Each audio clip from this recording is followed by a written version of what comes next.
നമസ്കാരം മക്കളെ, നമുക്ക് പഠിക്കാം. ഇന്ന് നമ്മൾ മായുടെ കൂട്ടക്ഷരം വരുന്ന വാചകങ്ങളാണ് എഴുതാൻ പോകുന്നത്. ആദ്യത്തെ വാചകം അമ്മ ഉമ്മ തന്നു എന്നാണ് എഴുതാൻ പോകുന്നത്. അമ്മ ആ എഴുതി മായുടെ കൂട്ടക്ഷരം വരച്ചു. അമ്മ. ഉമ്മ എന്നാണ് അടുത്ത വാക്ക്. ഉമ്മ ഉമ്മ ഉമ്മ. തന്നു എന്നാണ് എഴുതാൻ പോകുന്നത്. ത. നായുടെ കൂട്ടക്ഷരം നമ്മൾ പഠിച്ചു കഴിഞ്ഞതാണ്. നായുടെ കൂട്ടക്ഷരം എഴുതി ഊ എന്ന ചിഹ്നവും ചേർത്തു. തന്നു.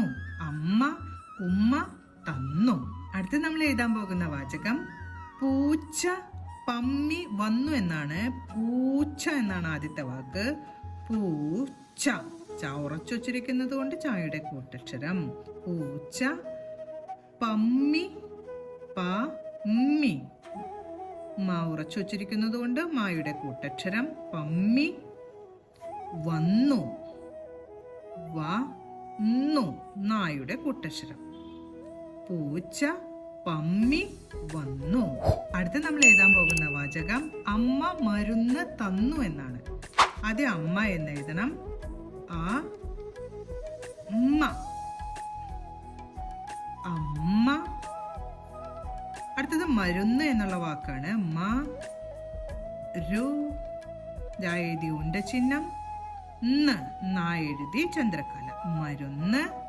തന്നു എന്നാണ് കേട്ടോ എഴുതുന്നത്. തന്നു. തന്നു. അമ്മ മരുന്ന് തന്നു. ഇന്ന് നമ്മൾ ഉമ്മ വരുന്ന വാചകങ്ങളാണ് പഠിച്ചത്. അമ്മ ഉമ്മ തന്നു.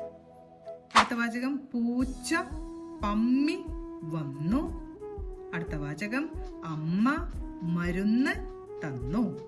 ഓരോ വാചകങ്ങളും പറഞ്ഞുകൊണ്ട് എഴുതി പഠിക്കാൻ ശ്രമിക്കണം. അടുത്ത ക്ലാസ്സിൽ കാണാം. നമസ്കാരം.